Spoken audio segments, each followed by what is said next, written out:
तो हम लोग अब देख रहे हैं न्यू टॉपिक सेक्शन फार्मूला, ठीक है। और जो कि मोस्ट इम्पोर्टेंट चीज़ है सेक्शन फार्मूला। तो सेक्शन फार्मूला को हम लोग जानते हैं क्या है। ये मैक्सिमम आपको स्ट्रेट लाइन में भी यूज होगा और सर्कल पढ़ेंगे वहाँ पे भी हम लोग यूज करेंगे, ठीक है। तो इसमें फर्स्ट कॉन्सेप्ट है कि the coordinate of the point which divides the line segment. आपको सबसे पहले जानना पड़ेगा लाइन सेगमेंट क्या होता है। तो ये देखिए, ये क्या होता है, लाइन होता है। और लाइन क्या होता है, इसका लेंथ क्या होता है, इनफिनाइट होता है। वही लाइन सेगमेंट होगा तो उसका लेंथ क्या होगा, फिक्स होगा। अगर मान ले इस लाइन से अगर हम कुछ पार्ट को काट लें, ए बी पार्ट को काट लें, तो ये आपका क्या होगा, लाइन सेगमेंट। तो क्या कह रहा है कि एक लाइन सेगमेंट को which divide the line segment joining the point A and B internally. तो विच डिवाइड्स बोला गया है ना, कोऑर्डिनेट ऑफ द पॉइंट। तो मान लेते हैं कि एक आपके पास लाइन सेगमेंट है, क्या है आपका, ए और बी एक कोई लाइन सेगमेंट है और इसका कोऑर्डिनेट आपको दे दिया गया x1 और y1, x1, y1, x2, y2 दे दिया गया। ये कोई लाइन सेगमेंट है और ये कोई लाइन कहें या कोई पॉइंट, ठीक है। यहाँ बोला गया है कि the coordinate of the point, ठीक है। यहाँ पे देख रहे हैं the coordinate of the point का कोऑर्डिनेट निकालना है विच डिवाइड द लाइन सेगमेंट। इस लाइन सेगमेंट को क्या करेगा, डिवाइड करेगा, joining the point x1 y1 and x2 y2 internally. Line में ध्यान रखना है आपको, इंटरनली मतलब ये इंटरनली कोई पॉइंट मान लेते हैं P है जिसका कोऑर्डिनेट x y है, ठीक है। x कोमा क्या है, y है। और ये इंटरनली मतलब ए बी लाइन सेगमेंट को इंटरनली ये पॉइंट P जो है डिवाइड कर रहा है। ए बी लाइन सेगमेंट को कोई पॉइंट P जो है वो इंटरनली डिवाइड कर रहा है और इन द रेशियो m:n, मतलब ये आपका m है, ये वाला जो पार्ट है यहाँ से यहाँ तक क्या है, m है, a से p क्या है, m है, और ये p से b क्या है आपका n है, ठीक है। ये आपको, तो ये हम लोग फार्मूला जो लिखे हुए हैं, ये वाला फार्मूला, ये हम लोग कैसे माइंड में रखेंगे, x और y का जो वैल्यू आ रहा है वो कैसे रखेंगे। तो हम लोग क्या करेंगे, अगर जब हमको x लाना है, क्या करना है, ये x लाना है, तो इसको हम लोग क्या करेंगे, इससे मल्टीप्लाई करेंगे, इससे m x2 कर दिए। किसको, x लाना है तो m को किससे किए, x1 से। फिर दूसरा बार क्या करेंगे, इस n को क्या करेंगे, इससे मल्टीप्लाई करेंगे, x1 plus n x1 by m plus n। फिर सिमिलरली अगर हमको y लाना है तो y को, इस m को क्या करेंगे, इस m को हम लोग किससे करेंगे, y2 से, लिखेंगे my2 प्लस। फिर क्योंकि अगर इंटरनली रहता है तो यहाँ पे प्लस आएगा, एक्सटर्नली होगा तो वहाँ हम लोग देख रहे हैं माइनस आ रहा है, तो ठीक है। तो ये आपका हो गया, m को क्या करेंगे y2 से, n को किससे करेंगे, y1 से, n को करेंगे हम लोग y1 से। तो क्या हो जाएगा आपका n y1 by m plus n। तो ये आपका हो जाएगा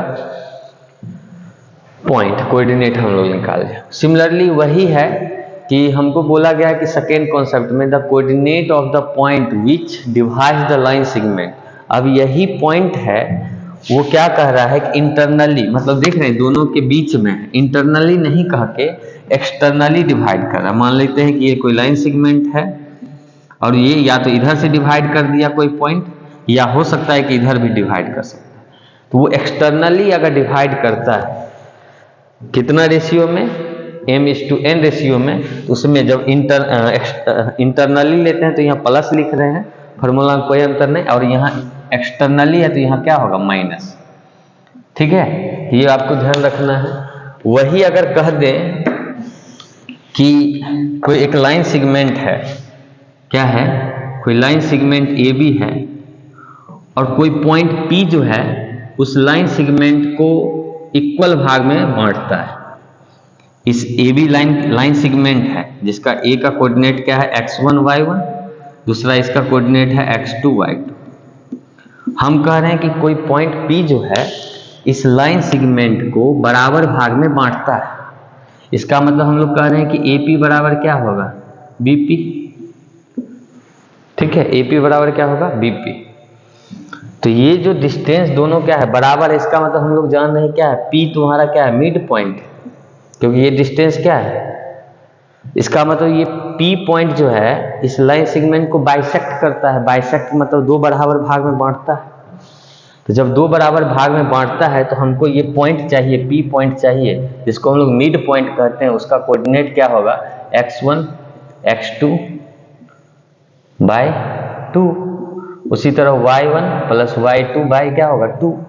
क्योंकि हम लोग यहाँ देख रहे हैं कि बराबर भाग में तो m भी क्या होगा, 1 के बराबर है, n भी क्या होगा, 1 के बराबर, क्योंकि दोनों रेशियो क्या है, 1 है। मिड पॉइंट का रेशियो क्या होगा, 1:1 होगा, और 1:1 होगा, इसका मतलब दोनों रेशियो बराबर है। तो यहाँ पे अगर हम रखें m का वैल्यू 1, n का वैल्यू 1, 1 1, तो क्या होता है, ये फॉर्मूला आपको मिल जाएगा। तो हम लोग देख रहे हैं मिड पॉइंट निकालना सीखें, तो इसी से बेस हम कुछ क्वेश्चन देखते हैं। ठीक है,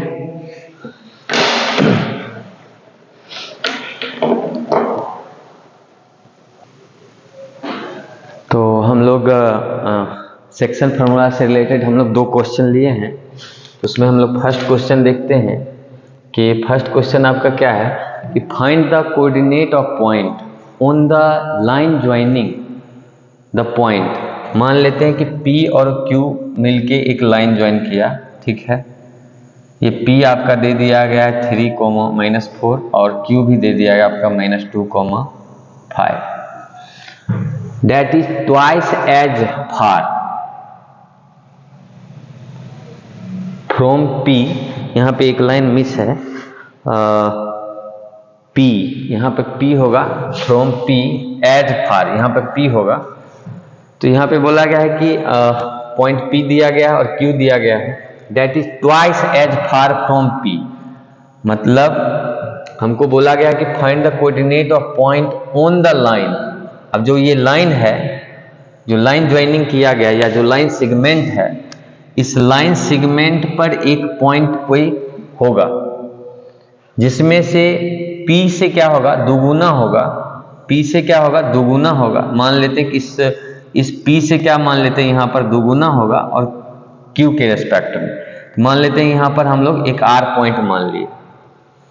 लेकिन ऐसा क्वेश्चन में नहीं बोला गया कि ये इंटरनली है या एक्सटर्नली है। सिर्फ क्वेश्चन में यही क्वेश्चन में गिवन है, गिवन डेट क्या है आपका, गिवन डेट आपका है कि PR जो होगा वो तुम्हारा 2 टाइम्स ऑफ RQ होगा, ऐसा दिया गया। इसका मतलब डेट इज क्या गिवन है आपका कि PR का जो रेशियो होगा और RQ का रेशियो होगा 2:2 क्या होगा, 1 होगा।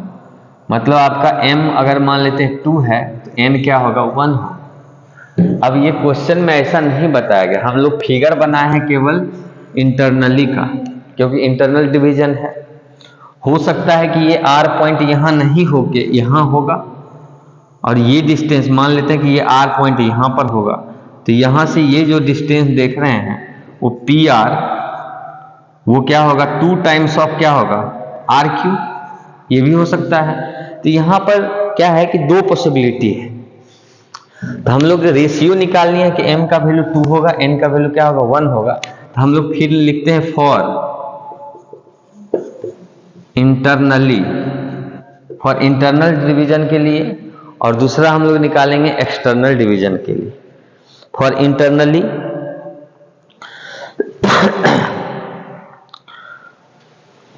इंटरनली डिवीजन के लिए हम लोग निकालेंगे। ठीक है, तो हम देख रहे हैं कि R पॉइंट क्या कर रहा है, इंटरनल डिवीजन कर रहा है।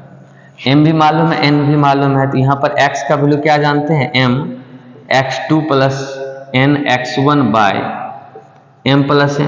दूसरा Y इक्वल टू क्या जानते हैं, M y2 plus N y1 by M plus N, ये जानते हैं।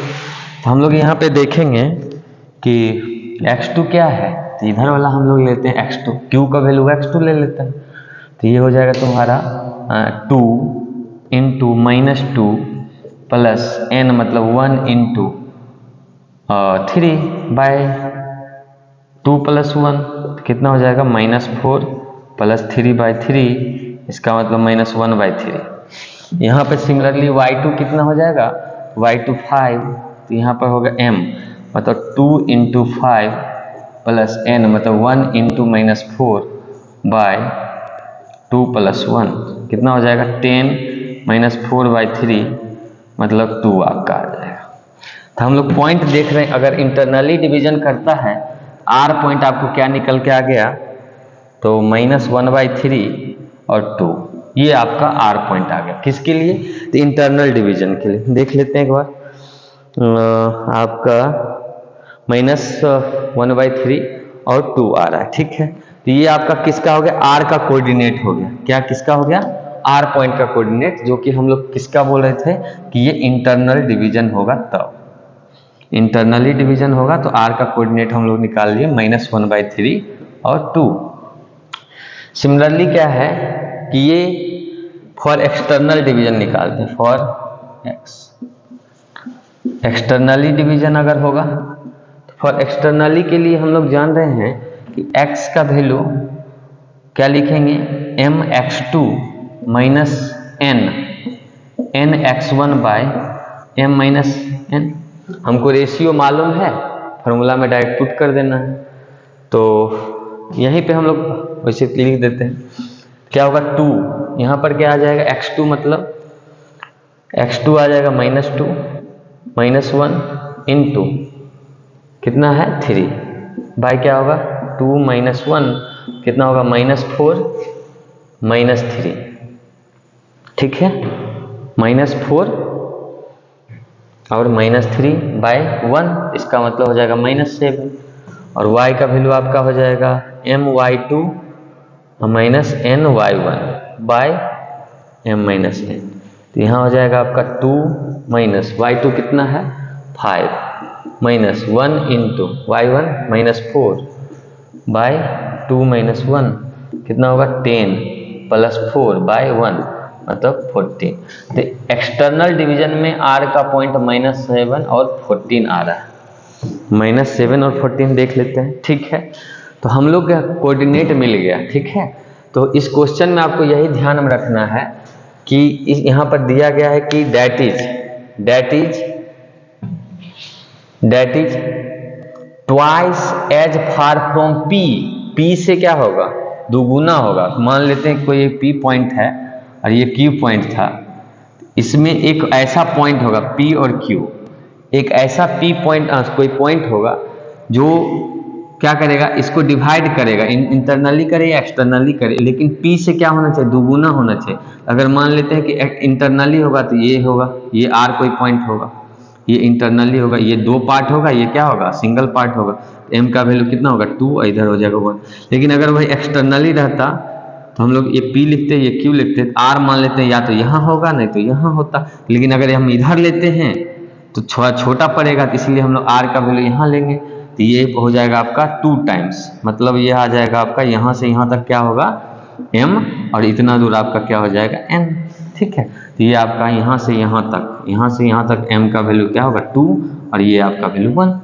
तो हम लोग अप्लाई करके बना लेंगे। फिर नेक्स्ट हम लोग देखते हैं सेकेंड नंबर क्वेश्चन। सेकेंड में आपको दिया गया है कि determine the ratio in which the line इतना डिवाइड द लाइन सेगमेंट। अब देखिए यहाँ पे क्वेश्चन दिया गया है कि एक लाइन सेगमेंट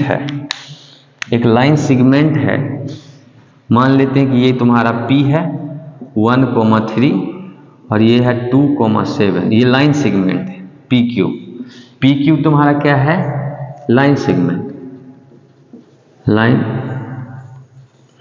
सेगमेंट, ठीक है। इस लाइन सेगमेंट को एक लाइन क्या कर रहा है, कट कर रहा है। Determine the ratio in which the line segment in which the line ये लाइन जो है डिवाइड द लाइन सेगमेंट, इस लाइन सेगमेंट को क्या कर रहा है, डिवाइड कर रहा है। अब डिवाइड ऐसे भी कर सकता है ऐसे भी कर सकता है, तो हम लोग इंटरनली लेके चलते हैं, एक्सटर्नली खुद आ जाएगा। अब ये डिवाइड किया तो क्वेश्चन में ये नहीं पूछा गया, हमको डिटरमाइन बोला गया है रेशियो, कितना रेशियो में होगा डिवाइड किया। जैसे हम लोग मानते हैं कि m/n रेशियो में डिवाइड किया, तो हम लोग यहाँ मान लेते हैं कि k और 1 रेशियो, मतलब k/1 रेशियो में डिवाइड किया। एक पार्ट क्या होगा, k पार्ट होगा, दूसरा क्या होगा, 1 पार्ट होगा। तो ये लाइन आपका कितना है, 3x plus y minus 9 equal to 0। तो जो ये पॉइंट जो पास किया, ये जो कट किया, जो इंटरसेक्शन पॉइंट हुआ, उस पॉइंट को हम लोग कह देते हैं r, इंटरसेक्शन पॉइंट का कह देते हैं r, और उसका कोऑर्डिनेट होगा x y, या हम लोग कह देते हैं कि अल्फा होगा या बीटा होगा, ठीक है, क्योंकि x और y ऑलरेडी है। तो हम लोग जो अल्फा निकालेंगे वो कैसे निकालेंगे, तो अल्फा इक्वल टू क्या होगा, इसको इससे मल्टीप्लाई करते थे, क्या होगा 2k प्लस इसको इससे तो 1 बाय k प्लस 1। बीटा क्या होगा, तो बीटा हम लोग निकालेंगे sir 7k plus 3 by k plus 1। तो ये जो अल्फा बीटा हुआ, जो अल्फा बीटा निकला, हम लोग देख रहे हैं कि ये लाइन जो है इसी पॉइंट से पास कर रहा है ना। मतलब ये जो हम पहले क्या देखें, क्वेश्चन में क्या था कि एक लाइन सेगमेंट को, एक पी क्यू तुम्हारा क्या था, लाइन सेगमेंट, उस लाइन सेगमेंट को एक कोई लाइन जो है इंटरनली एक्सटर्नली क्या करता है, डिवाइड करता है। तो मान लेते हैं कि हम इंटरनली ही डिवाइड किए, इस पॉइंट पे कट किया, इंटरसेक्शन पॉइंट हुआ, तो ये हम लोग जो जिस पॉइंट पे कट किया इंटरनली फार्मूला लगा के हम लोग ये अल्फा बीटा निकाल लिया। अब ये आर पॉइंट क्या कर रहा है, आर पॉइंट से ही ये लाइन पास कर रहा है, आर पॉइंट से ये लाइन क्या कर रहा है, पास कर रहा है। इसका मतलब है ये है कि ये इस लाइन पे, या हम कह सकते हैं ये भी कि ये आर पॉइंट से ही इस लाइन को पास कराया जा रहा है। इसका मतलब इस लाइन पे ही ये पॉइंट क्या कर रहा है, लाइज कर रहा है, इस लाइन पे ही ये पॉइंट क्या कर रहा है, लाइज कर रहा है। इसका मतलब ये पॉइंट जो है इस लाइन को क्या करेगा, सेटिस्फाई करेगा। इसका मतलब जो x का वैल्यू होगा वो अल्फा हम लोग रख सकते हैं, जो y का वैल्यू होगा वो क्या होगा, बीटा होगा। तो हम लोग लिख सकते हैं कि 3x plus y minus 9 equal to 0। इस लाइन से, इस पॉइंट से इस लाइन को पास कराया जा रहा है, इसलिए हम लोग बोल रहे हैं सेटिस्फाई करेगा। यहाँ लिख सकते हैं 3 into 2k plus 1 by k plus 1, फिर प्लस y का वैल्यू 7k प्लस 3, फिर k plus 1 minus 9 equal to 0। और यहाँ से हम लोग सॉल्व करेंगे k का वैल्यू, तो आ जाएगा आपका कितना आएगा, देख लेते हैं। इसको इससे मल्टीप्लाई करेंगे तो कितना आ जाएगा आपका 6k प्लस 3, फिर plus 7k plus 3 minus 9k minus 9 equal to 0। तो यहाँ से आपका आ जाएगा 6 और 12 13 में से 9 4k और 6 मतलब माइनस 3 इक्वल टू 0, मतलब k इक्वल टू आपका आ जाएगा 3/4। मतलब हम लोग जानते हैं कि 3:4 रेशियो में ये कट करेगा, ठीक है, 3:4 रेशियो में ये कट करेगा, ठीक है। तो यही है, तो यहीं तक आज हम रखते हैं, फिर नेक्स्ट कॉन्सेप्ट को लेके आएंगे हम। आज भर के लिए इतना ही, थैंक यू।